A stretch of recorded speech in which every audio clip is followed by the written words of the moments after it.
डर एक एहसास में आपका स्वागत है। इस चैनल पर आपको सुनने को मिलती हैं डरावनी और सच्ची भूतिया कहानियाँ। अगर आपको ऐसी ही वीडियोस देखना पसंद है तो हमारे इस चैनल को सब्सक्राइब करना ना भूलें।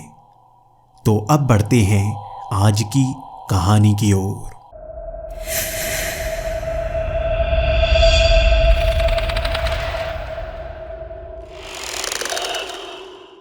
हेलो दोस्तों, मेरा नाम रूसेफ है और मैं जॉर्जिया देश का रहने वाला हूँ। मैं यहाँ पर एक कारपेंटर का काम करता हूँ और लकड़ियों के औजार और हथियार बनाना यही मेरा काम है। इसी के साथ साथ मैं लोहे के औजार और हथियार बनाने में भी बहुत अच्छा हूँ। इससे मेरे अच्छे खासे पैसे बन जाते हैं क्योंकि शहर में लोग मुझे बहुत अच्छी तरह से जानते हैं और ऐसा काम मुझसे ही करवाते हैं।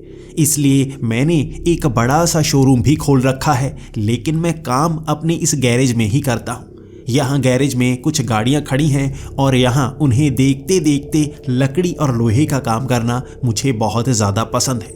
मैं अपने इस गैरेज में किसी को आने नहीं देता। ये गाड़ियाँ 20 से 30 साल पुरानी हैं। मैंने इन्हें मॉडिफाइड कर रखा है। इसी के साथ यहाँ ऐसा ऐसा सामान पड़ा है जो लोगों को देखना नहीं चाहिए। मैं कारपेंटर के साथ साथ लोगों की सुरक्षा करने का भी काम करता हूँ। मैं वेंडिगो को पकड़ता हूँ और इसीलिए यहाँ पर सबसे ज़्यादा मशहूर हूँ। हमारे यहाँ बहुत बड़े बड़े जंगल हैं। उन जंगलों में ऐसे ऐसे जानवर रहते हैं जो लोगों का शिकार भी करते हैं। कई बार तो साधारण जानवर ही होते हैं जो लोगों को मार देते हैं, लेकिन कभी कभी कुछ समझदार जानवर। मैं समझदार जानवर इसलिए कह रहा हूँ क्योंकि वेंडिगो बहुत ही चालाक होते हैं। वो धीरे धीरे अपने शरीर का आकार बदल सकते हैं। भले ही उसमें कुछ समय लगता है, लेकिन किसी इंसान को मूर्ख बनाने के लिए ये आसान सी ट्रिक होती है। इसीलिए कई लोगों को वो मार डालते हैं। लेकिन मैं जानता हूँ वेंडिगो की कमज़ोरी क्या होती है, उन्हें कैसे पकड़ा जा सकता है। भले ही वेंडिगो जितने भी शातिर बन जाएं, मैं बड़ी आसानी से उन्हें पकड़ लेता हूं और मौत की घाट उतार देता हूं। जैसे ही एक वेंडिगो मरता है, उसका शरीर साधारण हो जाता है। जब भी उसे वैज्ञानिक लैब में ले जाया जाता है तो कहा जाता है ये तो कोई साधारण जानवर था। लेकिन जब मुकाबला होता है तो मैं जानता हूँ वेंडिगो क्या क्या कर सकता है। इंसानों से भी एक तरह ज़्यादा चालाक होता है वो। मैं पिछले 20 सालों से ये काम कर रहा हूँ। अब तक मैंने 10 वेंडिगो मार गिराए हैं, इसीलिए लोग मुझे पसंद करते हैं। कुछ बार तो मुझे भी बहुत ज़्यादा चोट लग गई थी, लेकिन कहते हैं ना, धीरे धीरे आप सीखते जाते हैं। कभी कभी लोग मुझे अपने गांव में बुलाते हैं, वो अच्छा अच्छा खाना खिलाते हैं, अपनी समस्याएं बताते हैं और वहां जाकर पता लगता है साधारण सा जानवर इंसानों पर हमला कर रहा है। मैं उसे कुछ नहीं करता। ये जंगल जानवरों का है। जानवर जंगल में नहीं रहेंगे तो कहाँ रहेंगे। इंसानों ने जंगलों के अंदर ऐसी ऐसी बस्तियां बसा रखी हैं कि वो जानवर भटकते हुए लोगों के करीब आ जाते हैं और उन पर हमला कर देते हैं। उनकी मारने की मंशा बिल्कुल नहीं होती, वो तो डरे हुए होते हैं। इसीलिए उन गांव वालों को समझाना ही सही होता है, वो खुद की सुरक्षा करें। इस तरह सब जानवरों को मार डालेंगे तो पूरी कुदरत ही खत्म हो जाएगी। वहाँ तो लोगों को समझा कर ही बात बन जाती है। लेकिन कभी कभी आपके पास ऐसे केस आते हैं, कुछ नया सीखने को मिलता है। और मैंने कभी नहीं सोचा था वेंडिगो का ऐसा रूप देखने को मिलेगा। ये बात 3 साल पुरानी है। जॉर्जिया के घने जंगलों में कई गांव बसे हुए हैं और एक गांव में मुझे बुलाया गया था। कहा जा रहा था कि वहां वेंडिगो के हमले हो रहे हैं। जब मैं वहां जाने वाला था, मुझे लगा था उन्हें पहले ही समझा देता हूँ। मुझे बताएं कितने लोग मरे हैं, कितनों को चोट लगी है, उनके नाखूनों के निशान कैसे हैं, उनके शरीर पर चोट के निशान कैसे हैं। उन्हें देखते ही मैं पहचान जाऊंगा वेंडिगो का हमला है या नहीं। लेकिन कोई भी इंसान जंगल से वापस ही नहीं आया। उन्होंने कहा जो भी वहां से गायब हो रहा है वापस आ ही नहीं रहा। शरीर का एक अंग तक वापस नहीं मिल रहा है। ये सुनकर मैं घबरा सा गया था। वेंडिगो इतना खतरनाक भी हो सकता है कि शरीर का कोई अंग तक ना छोड़े। मैं वहां जाना चाहता था। मैंने पूरी तैयारी कर ली और उस गांव तक पहुंचने में बहुत परेशानी हुई थी। जंगल के कितने बीच बीच तक गांव बसे हुए हैं, मुझे तो पहले पता ही नहीं था। मैं सोचा करता था ये सड़कें जंगल के बीच से होकर गुजरती हैं और वहां रहने वाला कोई नहीं होता, लेकिन नहीं, वहाँ पर भी गांव बसे हुए थे। और मुझे बताया गया था कि ये जो वेंडिगो है ये और भी घने जंगल में रहता है। जब भी घने जंगल में लकड़ियाँ काटने के लिए लोग जाते हैं, फल सब्जियाँ तोड़ने के लिए उन जंगलों में लोग जाते हैं तो गायब हो जाते हैं, वापस आते ही नहीं। इस गांव के अंदर भी वो वेंडिगो हमले कर चुका है। लोग डर कर छिप जाते हैं, माहौल बदल जाता है, हर तरफ अपने आप दरवाजे खुलने शुरू हो जाते हैं। भले ही अंदर आपने ताला लगाया हुआ हो, वो ताला खोल लेता है बाहर खड़े खड़े अंदर वाला। ये मेरी जिंदगी का पहला ऐसा केस था जिसमें इतना शक्तिशाली वेंडिगो हो सकता है, मुझे नहीं पता था। उस गांव में किस्से और कहानियां इतनी डरावनी थी कि मैं भी घबराने लगा था कि उसका मुकाबला कर पाऊंगा या नहीं। वेंडिगो को फंसाने के लिए सबसे आसान तरीका होता है उस घने जंगल में पहुंच जाओ, यहाँ पर वेंडिगो सबसे ज़्यादा हमले कर रहा है, वहाँ पर रहना शुरू कर दो और वेंडिगो इससे सबसे ज़्यादा चिढ़ता है। मैं वहीं पर छोटी मोटी जगह ढूंढ लेता हूँ जहाँ पर मैं रह सकता हूँ। वेंडिगो धीरे धीरे मुझसे तंग आकर मुझ पर हमले करने की कोशिश करता है और वहाँ मैं उसे फंसाता हूँ। हर बार मैंने यही किया था। मैं पिछले 10 बार वेंडिगो को इसी तरह से मार गिरा चुका हूँ। मेरे पास अनुभव था। एक वेंडिगो को मार गिराने के लिए मुझे कम से कम 2 दिन चाहिए और ऐसी जगह चाहिए जो जंगल के बीच हो। उन गांव वालों ने मुझे एक ऐसी जगह बता ही दी थी। उस गांव से 3 किलोमीटर के रास्ते पर आगे एक झोंपड़ा बना हुआ है जो जंगल के बीचों बीच है। उसी के आसपास वैसी घटनाएं हो रही हैं। मेरी आंखें चमक गई। बिल्कुल सही जगह है। ऐसी ही जगह मुझे चाहिए जहां पर मैं अकेला नजर आऊं। उसे लगना चाहिए मैं फंस चुका हूं और एक दिन जब वो मेरा शिकार करने के लिए आएगा मैं उसका शिकार कर दूंगा। मैंने वो भारी भारी बैग अपने कंधे पर टांग लिए थे क्योंकि गांव वाले मान नहीं रहे थे उस जगह पर जाने के लिए। वक्त दोपहर की 2 बजे का था। मैं उस तरफ निकल पड़ा था। एक बैग तो मैंने कंधे पर टांगा हुआ था और कुछ थकने के बाद एक को मैं घसीट कर आगे ले जा रहा था। वहाँ जंगल में एक पगडंडी बनी हुई थी। उसी के सहारे मुझे वो रास्ता साफ साफ नजर आ रहा था। वो 3 किलोमीटर का सफ़र मैंने आधे घंटे में किया और वहाँ तक मैं पहुँच ही गया। मुझे पहले लग रहा था कि टूटा फूटा झोंपड़ा होगा जहाँ पर रहने में मुझे परेशानी होगी और बारिश में मैं भीग सकता हूँ, लेकिन नहीं, ये झोंपड़ा बहुत अच्छा था। बाहर से बिल्कुल साफ था, इस पर कलर किया हुआ था। जैसे ही उस झोंपड़े के मैं अंदर गया, अंदर बेड लगा हुआ था, सारा सामान वहाँ पर पड़ा था जिसके सहारे यहाँ मैं बड़ी आसानी से 2 दिन गुजार सकता था। जैसे हम किसी पिकनिक पर जाते हैं उसी तरह से यहाँ पर मैं रह सकता था। वैसे भी मुझे जंगल बहुत ज़्यादा पसंद है। मैंने अपना सारा सामान वहाँ पर रखा। वहाँ कुल 3 कमरे थे, एक बाथरूम था, एक तरफ शेल्फ में बहुत सारी किताबें पड़ी थी और कुछ नॉवेल्स जो मुझे पसंद थी, अभी तक मैंने पढ़ी नहीं थी, वहाँ पर वो मौजूद थी और मैं बहुत ज़्यादा खुश। ये दिन तो बड़ी आराम से निकल जाएंगे और उस वेंडिगो का शिकार करने के बाद मुझे अच्छे खासे पैसे भी मिल जाएंगे। बेड पर बैठा मैं नॉवल पढ़ रहा था। दिन का वक्त था और दिन में ऐसे वेंडिगो शिकार नहीं करते। धूप की रोशनी से वो बचते हैं। उन्हें गर्मी बिल्कुल पसंद नहीं आती, इसीलिए आग से वो डरते हैं। दिन के वक्त वो यहाँ पर नहीं आने वाला, इसलिए आराम से मैं वो नॉवल पढ़ता रहा। शाम को लगभग 7 बजे अब मेरी भी तैयारी थी। अब वो हरकत करने की कोशिश करेगा। यहाँ पर सबसे पहले मैंने छत पर एक बड़ी सी लाइट लगा दी थी ताकि आसपास बहुत ज़्यादा रोशनी हो जाए। वेंडिगो रोशनी को देखकर ही तो इस तरफ खिंचा हुआ आएगा। वो बड़ी सी रोशनी बहुत ज़्यादा थी, आसपास के पेड़ों के दूर दूर पार तक देख पा रही थी। मैं खिड़कियों के सहारे बाहर आसानी से देख सकता था। अगर आसपास कोई आता तो मुझे पता चल जाता। कई जगह मैंने पतली पतली रस्सियाँ बांधी हुई थी। उन रस्सियों पर मैंने घंटियाँ टांगी हुई थी। वो रस्सी इतनी नीचे थी कि उस पर थोड़ी सी मिट्टी भी डाली जा सकती थी, जिस सहारे किसी को पता नहीं चलता कि यहाँ पर रस्सी है। लेकिन अगर कोई उस पर पैर रखता तो घंटियाँ वहाँ खनकने लगती। ये इस बात के प्रमाण होते कि वहाँ कोई तो आ चुका है और इसी से मुझे पता चल जाता। वहाँ कुल 15 घंटियाँ लगा रखी थी, वो भी अलग अलग जगह पर। किसी भी कोने से कोई जानवर अंदर आया तो मुझे पता चल जाएगा। इसके बाद मैंने दूर दूर छोटे छोटे बल्ब भी लगा रखे थे, वो इस चीज़ के लिए ताकि मुझे पता चल पाए कि वहाँ पर सब कुछ सही है या नहीं।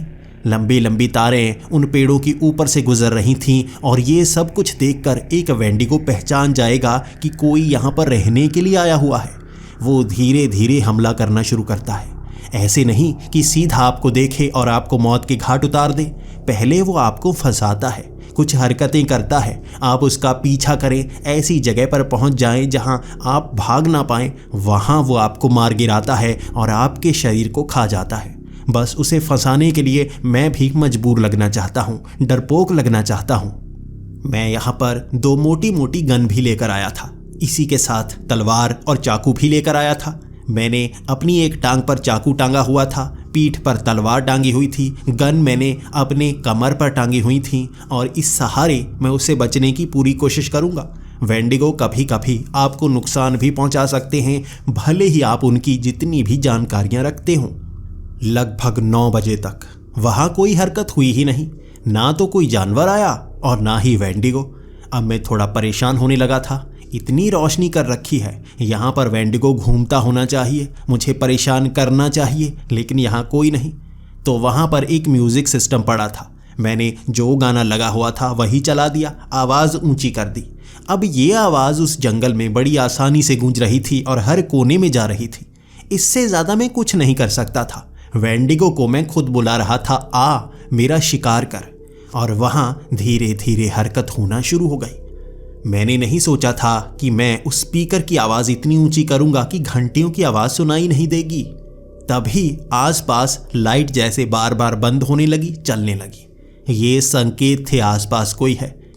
एक वेंडिगो कोई साधारण बड़ा अजीब आकार का जानवर ही नहीं होता, उसमें कुछ अजीब सी शक्तियाँ भी होती हैं। वो किसी इंसान से ही बना हुआ ऐसा जीव होता है जो इंसानों को खाता है। उसकी शक्तियाँ हर बार नए रूप में ही मुझे नजर आई थी और यहाँ पर भी इसमें ऐसा लग रहा था कि वेंडिगो में शायद लाइट को कंट्रोल करने की शक्ति हो। हर जगह बार बार लाइट फ्लक्चुएट कर रही थी। वो सिर्फ एक बल्ब नहीं था जो इस तरह कर रहा था, हर बार अलग बल्ब। जैसे कोई चलता हुआ उन बल्ब के पास जाता हो, वहाँ पर वो बल्ब फ्लक्चुएट करने लगता हो। पहली बार ऐसा कोई वेंडिगो देखा था मैंने। अब उस वेंडिगो को ये पता चल गया होगा कि इस झोंपड़े में कोई आ चुका है। मैंने जल्दी से वो म्यूज़िक बंद कर दिया और अब मैं खिड़की पर कान लगाकर सुनना चाहता था आवाज़ें कहाँ से आ रही हैं। वो घंटियों की आवाज़ नहीं आई। कोई इतना नज़दीक नहीं आया था कि घंटियों के पास पहुँच पाए। दूर से पत्ते हिलने की आवाज़ आ रही थी। एक खिड़की की छेद पर कान लगाए मैं सुनने की कोशिश करता रहा था, लेकिन वहाँ हवा भी चल रही थी, जिसलिए मुझे परेशानी हो रही थी। खिड़की को खोलकर मैं सुनना नहीं चाहता था, क्योंकि मैं सीधा सीधा शिकार बन सकता था। मुझे अंदर छिपकर ही रहना था। उसके बाद मैंने खिड़की थोड़ी सी नीचे की और आवाज़ें सुनने लगा। आसपास से आवाज़ें आती जा रही थी, लेकिन वो आवाज़ हर बार उस चमकते हुए बल्ब से कहीं दूर से आती, जैसे वहाँ सिर्फ एक ही वेंडिगो ना हो। एक पल के लिए जब ये सोचा था मैंने, घबरा सा गया था। हमेशा मैंने एक ही वेंडिगो का शिकार किया है और उसे पकड़ने में भी बहुत मुश्किल होती है। 2 वेंडिगो हुए तो मेरा काम तमाम। मुझे और सतर्क होकर रहना पड़ेगा। अब एक ही बल्ब था जो बार बार फ्लक्चुएट किए जा रहा था। शायद वो वहाँ पर खड़ा था और मेरी तरफ देख रहा होगा। उस खिड़की के बिल्कुल सामने। नीचे कोई नज़र नहीं आ रहा था क्योंकि आसपास कुछ झाड़ियाँ भी थी, वो उसमें छिपा हुआ होगा। लेकिन घंटियों की आवाज़ एक तरफ से आई थी और वहाँ पर बहुत ज़्यादा रोशनी थी। मुझे चमकती हुई 2 आंखें नज़र आई। मैं घबराने लगा था। आ रहा है सामने वो, लेकिन लाइट तो फ्लक्चुएट कहीं और से हो रही है। शायद ये दूसरा होगा। सामने से घंटियों की आवाज़ आई और वहाँ से चलता हुआ एक हिरण मेरे करीब आने लगा। धीरे धीरे वो खिड़की के बिल्कुल पास आ रहा था और मैं सोच रहा था, ये हिरण यहाँ पर क्या कर रहा है? शायद वेंडिगो आसपास होगा और ये हिरण डरता डरता इधर आ गया होगा रोशनी देखकर। लेकिन वो हिरण का बच्चा जैसा था, बहुत अजीब हरकत कर रहा था। वो घबरा नहीं रहा था। मुझे पता है जब एक हिरण डरा हुआ हो, लेकिन वो बिल्कुल डरा हुआ नहीं था। इस तरह मेरे झोंपड़े के आसपास रोशनी देखकर वो इधर आया था, लेकिन वो मेरी खिड़की की तरफ देखे जा रहा था। बाहर से शायद ही अंदर अंधेरे में दिखता हो, लेकिन उसकी नज़रें उस खिड़की पर गड़ी हुई थी। वो मेरी तरफ देख रहा था। मैं घबराकर उस पर्दे के थोड़ा पीछे छिप गया, एक आंख निकालकर उसकी तरफ देखने लगा, लेकिन उसकी नज़रें वहाँ खिड़की पर ही गड़ी हुई थी। एक पल के लिए अब लगने लगा था कुछ और ही है यहाँ पर तो जानवर भी अजीब तरह के लग रहे हैं। कभी भी कोई वेंडिगो इस तरह हिरण का आकार नहीं बना सकता। उसके अंदर से अजीब अजीब सी जड़ें निकली हुई होती हैं जो हवा में लहरा रही होती हैं। एक वेंडिगो का आकार ही अजीब होता है। भले ही वो थोड़ा बहुत आकार बदल सकता है लेकिन एक हिरण नहीं बन सकता, और वो भी इतना सुंदर सा। मुझे ये तो पता था ये वेंडिगो नहीं है, लेकिन इसकी हरकतें अजीब सी थी। उसके बाद मैं नीचे छिपता छिपता दूसरी खिड़की से उसका पूरा शरीर देखने लगा। मैंने जैसे ही उस खिड़की से पर्दा हटाया था, वही हिरण वहां पहुंचा हुआ था। उसे जैसे पता हो कि अंदर अंधेरे से नीचे घिसटता हुआ मैं किस खिड़की पर गया हूं। वो सामने खड़ा मेरी आंखों में आंखें डाले हुए इस तरह से मुझे डरा रहा था कि मैं भी सोचने पर मजबूर हो गया था। इतने वेंडिगो मारे हैं मैंने, यहाँ कुछ नया सा हो रहा है। उसके बाद वो हिरण का बच्चा एक एक कदम पीछे की तरफ हटाने लगा, लेकिन उसकी नज़रें अब भी मेरी तरफ ही थी। वो बिल्कुल भी डरा नहीं हुआ था और धीरे धीरे पीछे हटता गया। उसी चमकते हुए बल्ब की तरफ जा रहा था, पीछे चलता हुआ, नज़रें मेरी तरफ ही। चलता गया और पीछे अंधेरे में पहुंचा। वहां पर चीखने की आवाज़ आई, और ये चीखने की आवाज़ उस हिरण की ही थी। वो ऐसे चीखा था जैसे उसका शिकार हो गया हो। 2 मिनट तक वो चीखता रहा था। धीरे धीरे उसके चीखने की आवाज़ मध्यम होती गई और अंतिम चीख उसकी मौत की थी। किसी ने उसे मौत के घाट उतार दिया था। कौन था वो? ऐसा वेंडिगो मैंने नहीं देखा जो किसी जानवर पर भी जैसे अपना कंट्रोल कर पा रहा हो। वो जानवर मेरी तरफ देखता जा रहा था। वो हिरण की नज़र मेरी तरफ थी। पीछे से उस वेंडिगो ने उसका शिकार कर लिया। 10 बजे तक मैं डर गया था, आखिर ये वेंडिगो क्या क्या कर रहा है। उसके बाद एक सूअर धीरे धीरे चलता हुआ खिड़की के पास आने लगा। वो घंटियों की आवाज़ से मैं चौकन्ना सा हो गया था। अब वो सूअर भी बिल्कुल डरा नहीं हुआ था।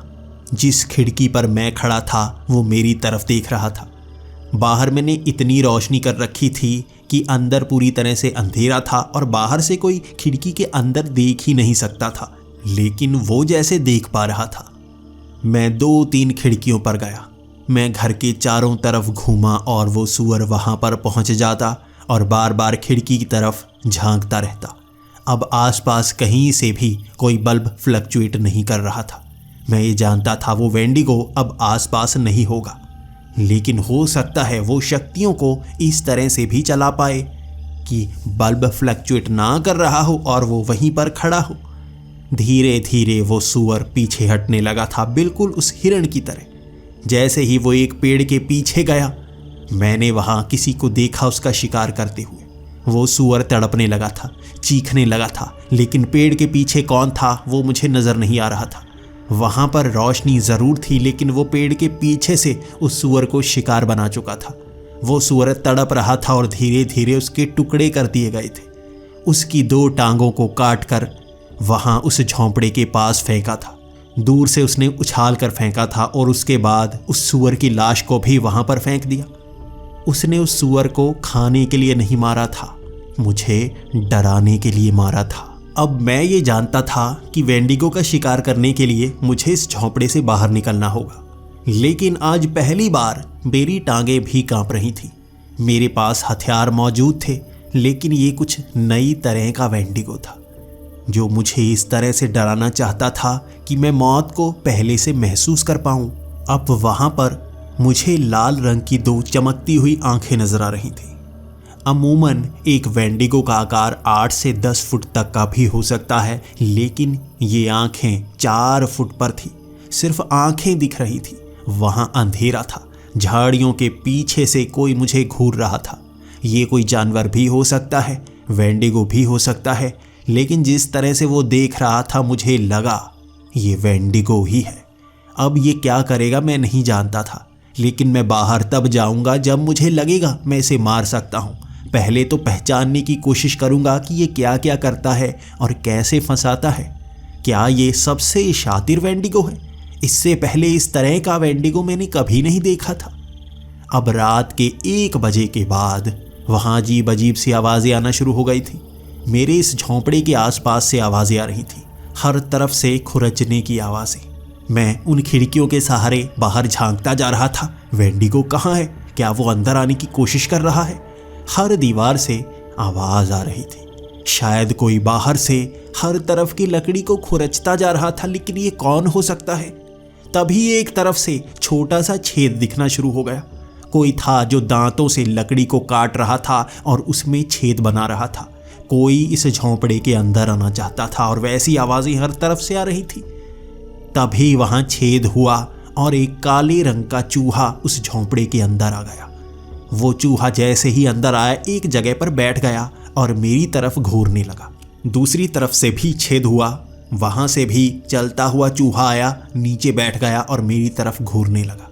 वहां 10 से 12 और छेद हो गए थे। वहां से चूहे ही चूहे अंदर आए जा रहे थे। उन छेद के सहारे वहां चूहों की भीड़ लग गई थी। वो चूहे सिर्फ घूर रहे थे, कुछ कर नहीं रहे थे। मैं भी डरा हुआ था। इससे पहले ऐसा नज़ारा मैंने कभी नहीं देखा। किस बला के पीछे पड़ गया हूं मैं, या वो बला मेरे पीछे पड़ गई है? अब यहाँ कुछ न कुछ बुरा ज़रूर होगा। वो चूहे बहुत समय तक मेरी तरफ देखते रहे थे और उसके बाद बिना कुछ किए वो उन्हीं छेद के सहारे बाहर जाने लगे। जब वो सब बाहर चले गए तो मैं खिड़की के सहारे बाहर देखने लगा। उन खिड़कियों से बाहर देखने की कोशिश कर रहा था वो क्या करने वाले हैं। वो सारे चूहे एक जगह पर इकट्ठे हो गए थे। वो एक जगह एक दूसरे के ऊपर चढ़ चुके थे और एक ढेर सा बन गया था। अचानक नीचे से चूहे में जैसे अपने आप आग लग गई। जिंदा चूहे मेरे सामने जल रहे थे, उनसे आग निकले जा रही थी और सारे चूहे आंखों के सामने जलकर राख बन गए। मेरी आंखें फटी की फटी रह गई थीं। ऐसा नज़ारा मैंने कभी नहीं देखा था। क्या सच में ये एक वेंडिगो ही है या कोई ऐसा शक्तिशाली प्रेत जो अब मुझे नहीं छोड़ने वाला? पहले समझना होगा है क्या चीज़ ये। 3 बजे तक वहाँ और कुछ नहीं हुआ। उन चूहों से धुआं निकलता रहा, लेकिन उसके बाद धीरे धीरे एक एक बल्ब बंद होने लगा। वहाँ दूर दूर तक मैंने बहुत सारे बल्ब बिछाए हुए थे। अब वो फ्लक्चुएट नहीं कर रहे थे, सीधा बंद पड़ रहे थे। एक एक करके सब बल्ब बंद हो गए। बस एक ही बड़ा सा लाइट बल्ब था जो मेरे झोंपड़े के ऊपर लगा हुआ था, जो हर तरफ रोशनी किए हुए था। अब वो भी जैसे बंद होने की कगार पर था। वो फ्लक्चुएट कर रहा था। मुझे झोंपड़े से किसी के चलने की आवाज़ आने लगी। आसपास मैंने देखा था वो किस तरफ से चढ़ा मुझे नहीं पता चला, लेकिन कोई मेरे झोंपड़े के अब ऊपर था।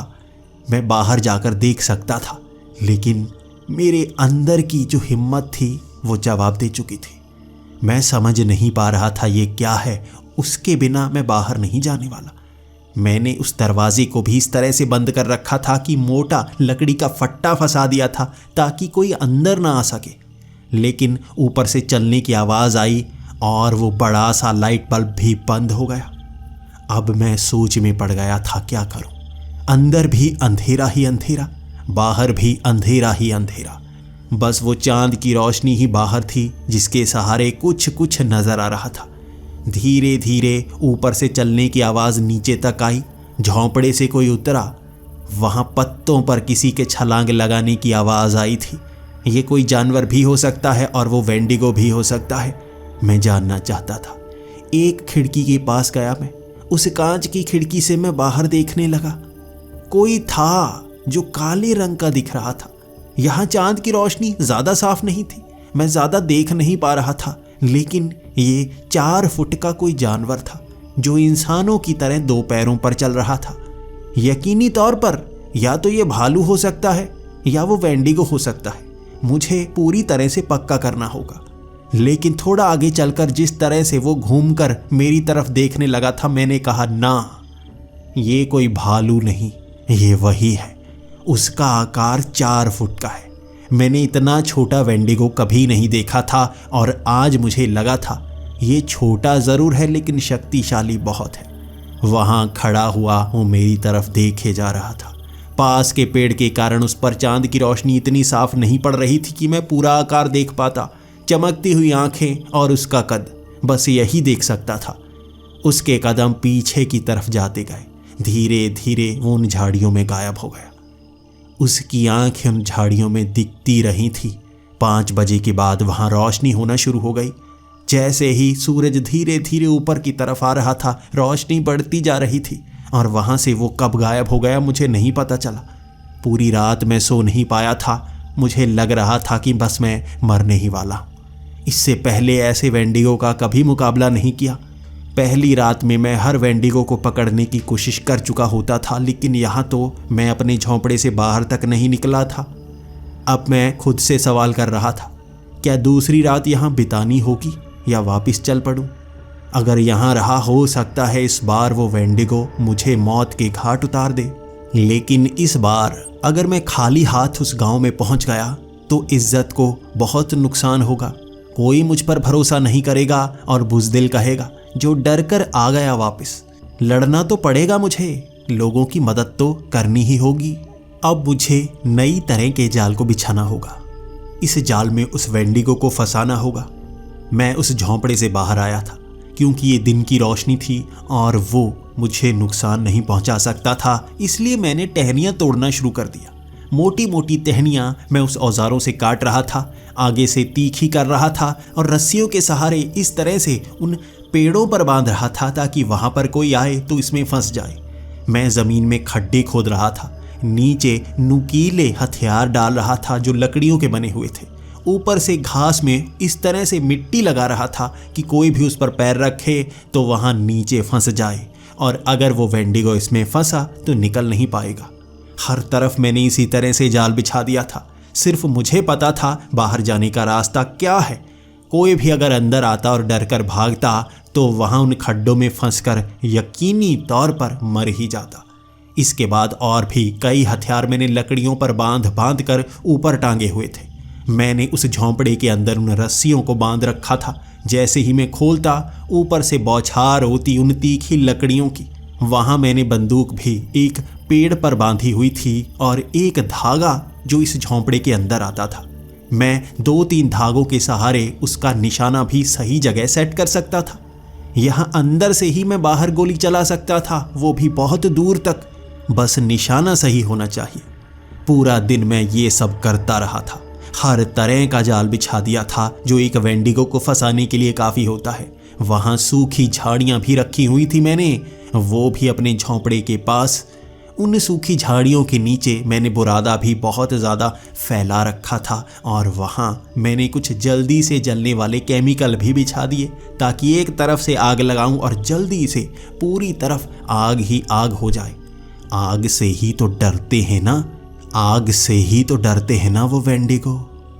वो अगर इस आग की चपेट में आया तो जिंदा नहीं बच पाएगा। मौत के घाट उतार ही दूंगा आज रात उसे। देखते हैं मुकाबले में कौन जीत पाता है। अब धीरे धीरे शाम का वक्त हो चुका था। अंधेरा घिरता जा रहा था और यहाँ मेरे दिल की धड़कन भी बहुत तेज हो चुकी थी। ये मुकाबला बहुत भयानक होने वाला था। मैं सिर्फ एक वेंडिगो का ही मुकाबला नहीं करने वाला था, उसके कंट्रोल में आए उन जानवरों का भी मुकाबला करना था। लेकिन शिकार मुझे उस वेंडिगो का ज़रूर करना है क्योंकि वही तो है जो सब जानवरों को चला रहा है। उसे मार दूंगा तो सब जानवर मेरे कंट्रोल में। बस उसका शिकार हो जाए आज रात। यहाँ से मैं जाना चाहता हूँ। अब धीरे धीरे अंधेरा घिरता गया। 8 बजे के करीब बहुत ज़्यादा अंधेरा हो चुका था। मैंने सब बल्ब ठीक कर रखे थे। छत पर भी मैंने जो बड़ा बल्ब लगाया हुआ था, आसपास नंगी तारें बिछाई हुई थीं। कोई भी चलता हुआ उस बल्ब के पास जाता तो उसे बिजली के झटके ज़रूर लगते और तड़प तड़प कर नीचे गिरता। आजा वेंडिगो, बुझा दे इन बल्ब को। हर तरफ मैंने नंगी तारें बिछा रखी हैं, हर बल्ब के पास। झटके खाएगा ज़रूर तू। अब आसपास से आवाज़ें आना शुरू हो गई थी, लेकिन जहाँ तक मैंने जाल बिछाए हुए थे उससे तो थोड़ा दूर से ही आ रही थी। मैं बस भगवान से यही आस कर रहा था, उन्हें पास लाओ, उस वेंडिगो को करीब लेकर आओ, फंसाओ इसमें।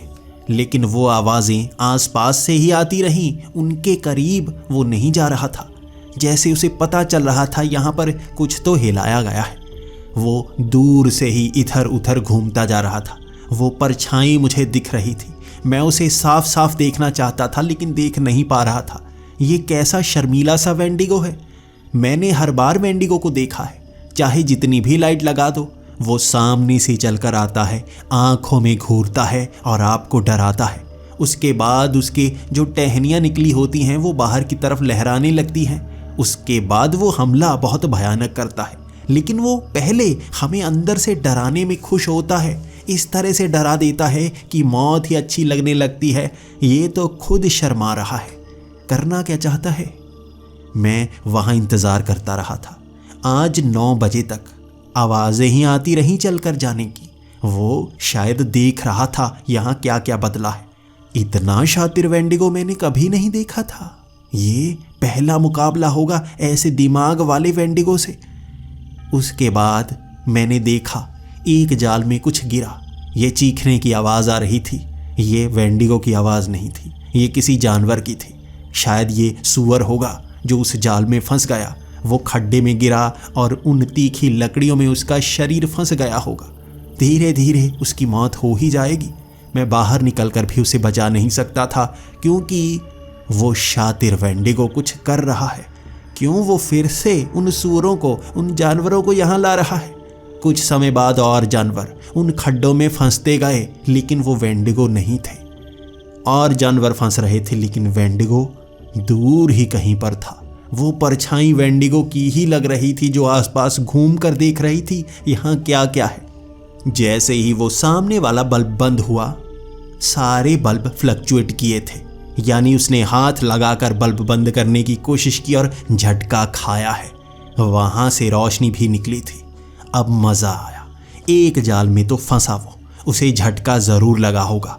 कितने बल्ब बंद कर पाएगा। मैं सोच रहा था अब डर गया होगा, लेकिन ना, एक एक करके वो बाकी बल्ब भी बंद करने लगा था। वहां बार बार बल्ब फ्लक्चुएट करते। हर बार वो बल्ब को बंद करने के लिए हाथ लगाता होगा, बिजली के झटके खाता होगा, लेकिन फिर भी वो बल्ब को बंद किए जा रहा था। बड़ा बल्ब जो ऊपर रखा हुआ था, उसके सिवा सब बंद कर दिए थे। अंधेरा छा गया था और ये तो हटने का नाम नहीं ले रहा। अब आवाज़ आई थी छलांग लगाने की छत से। वो छत पर है। इसके बाद मैं खिड़कियों से झांकता रहा था, देखने की कोशिश करता रहा था ऊपर क्या है, क्या आसपास कोई और जानवर भी है, कहीं कोई और फंसा। ऊपर भी मैंने जाल बिछा रखे थे, वहाँ नंगी तारें छोड़ रखी थी। जैसे ही वो किसी तार पर पैर रखता, वहाँ से एक आवाज़ आती। ये अजीब सी आवाज़ थी, जैसे कोई सीटी हो।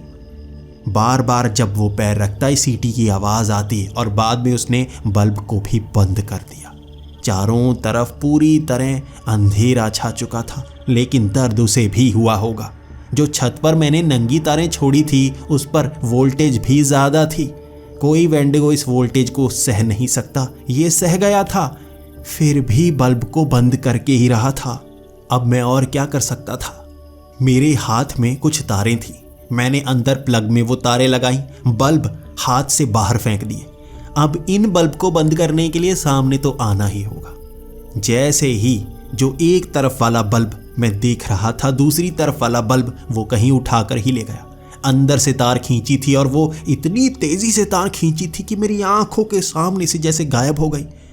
अब ये वाला बल्ब, इस पर नज़र टिका कर रखनी होगी मुझे। मैं उस बल्ब को देखे जा रहा था और छत पर से आवाज़ें आ रही थी। धीरे धीरे चलता हुआ मेरे सर के ऊपर वाली छत पर पहुंच गया था। मैंने ज़मीन पर देखा, वहाँ बूंदें गिर रही थी। ये पसीने की बूंदें नहीं थीं, उसका खून टपक रहा था। मेरे चेहरे पर मुस्कान आई थी। हुआ है, उसे भी नुकसान हुआ है। वो कमज़ोर पड़ा है और अब वो मुझे मारने की कोशिश भी करेगा। इस बल्ब को बंद करेगा और अंधेरे में मारने की कोशिश करेगा।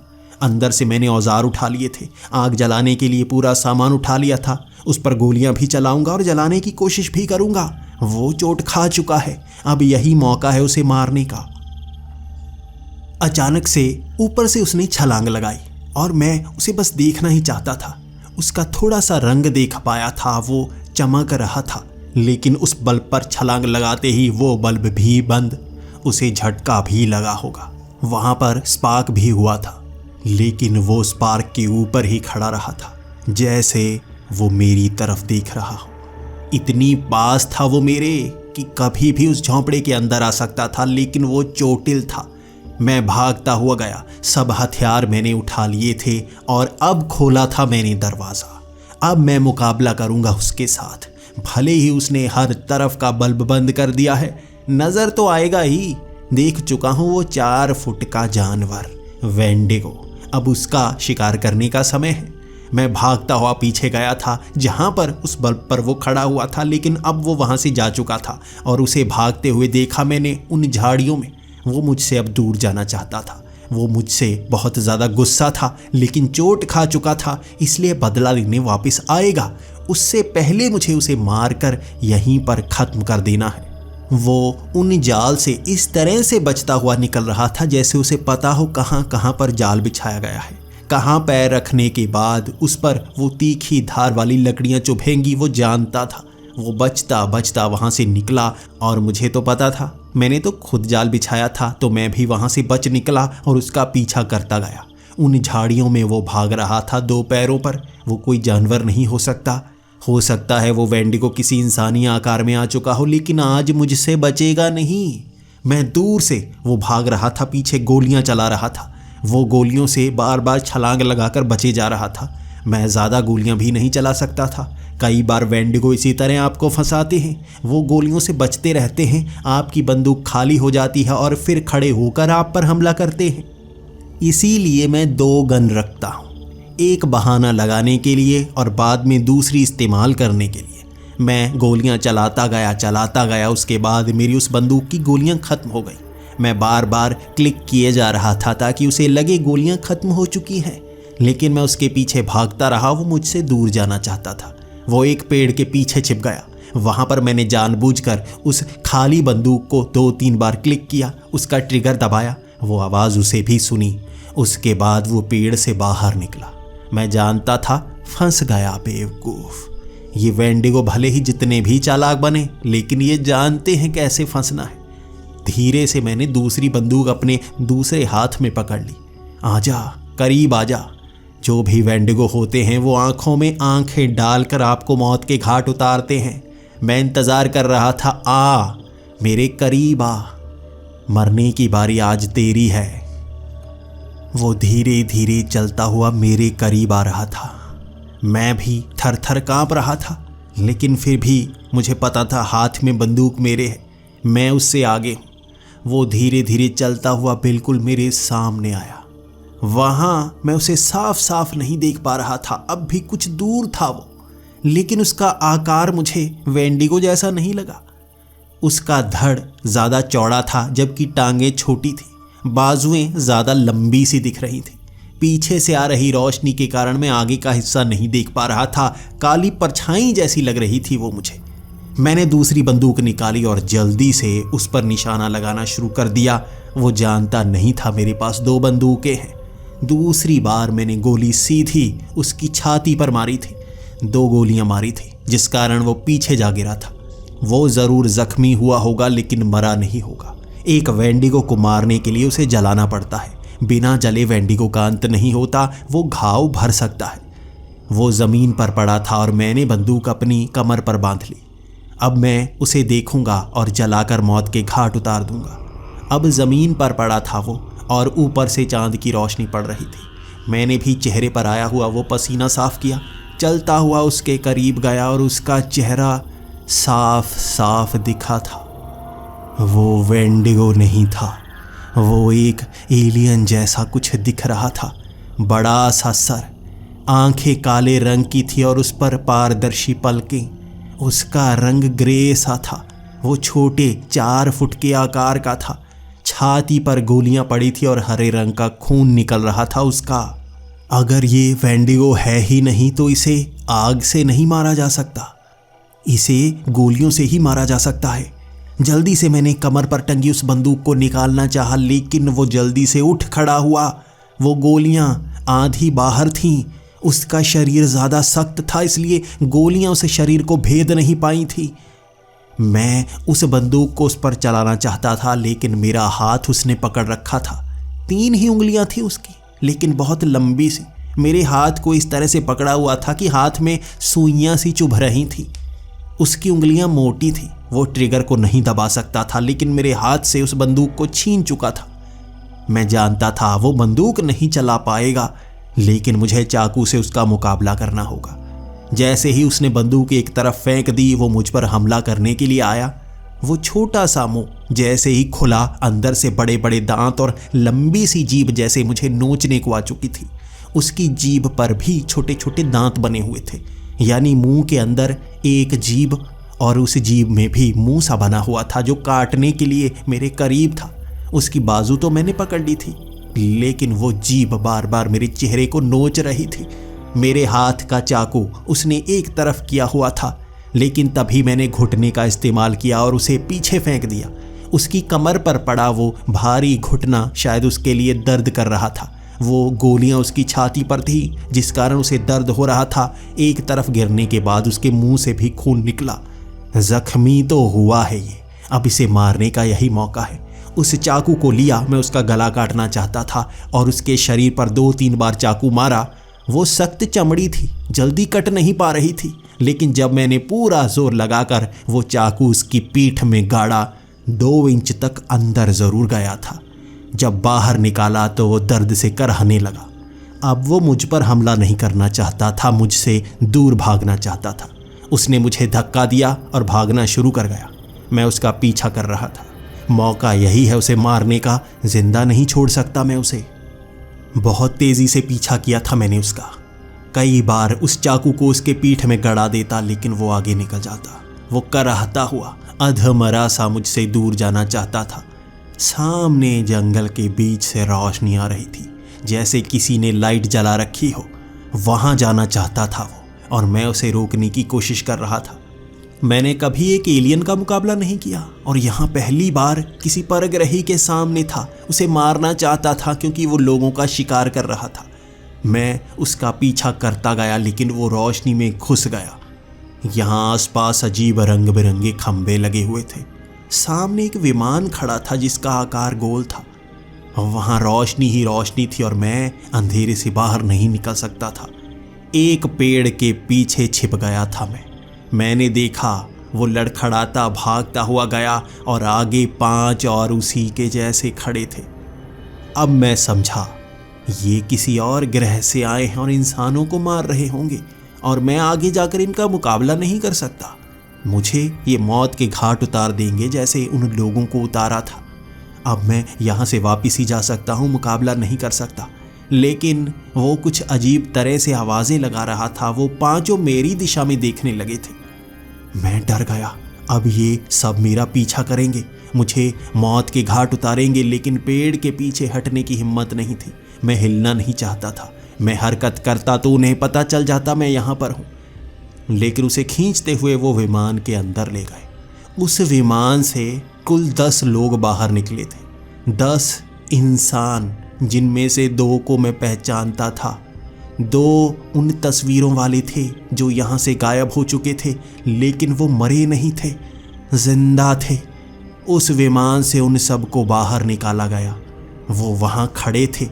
सब एलियन उस विमान में बैठे, और वो विमान हवा में नहीं उड़ा, ज़मीन में समा गया।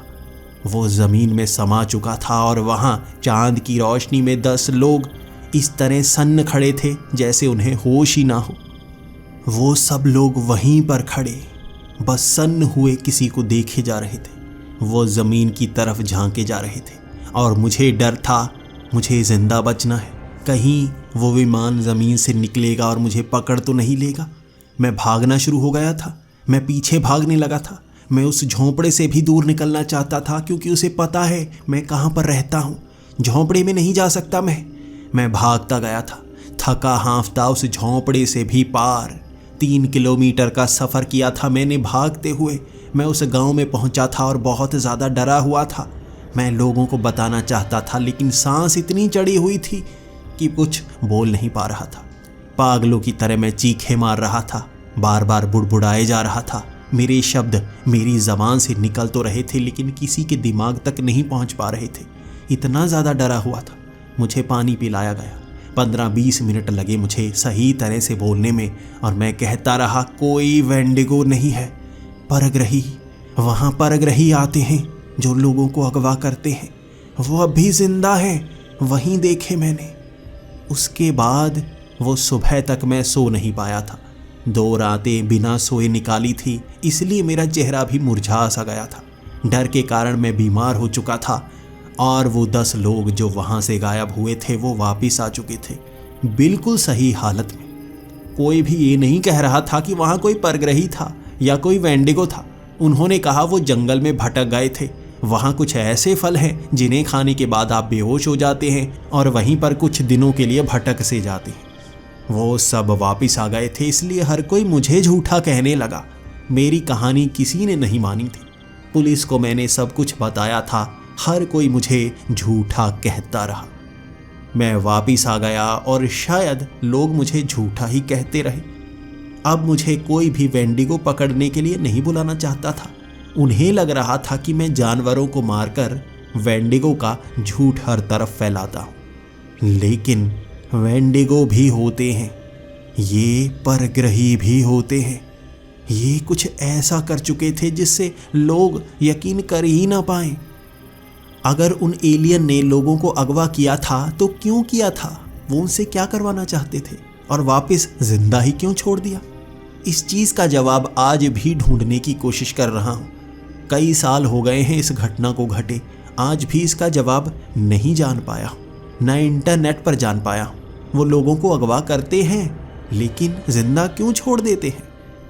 क्या करना चाहते हैं वो? ये जवाब मुझे अब तक नहीं मिल पाया, लेकिन एक चीज़ जानता हूँ, जिन भी लोगों को अगवा किया गया था हर कोई सरकारी कर्मचारी था। कोई बैंक में काम कर रहा था, कोई खुफिया विभाग में काम कर रहा था। हर अलग अलग जगह पर सरकारी कर्मचारी। उन्होंने चुना ही सरकारी कर्मचारियों को था। आखिर ऐसा क्यों? क्या आपके पास इसका कोई जवाब है?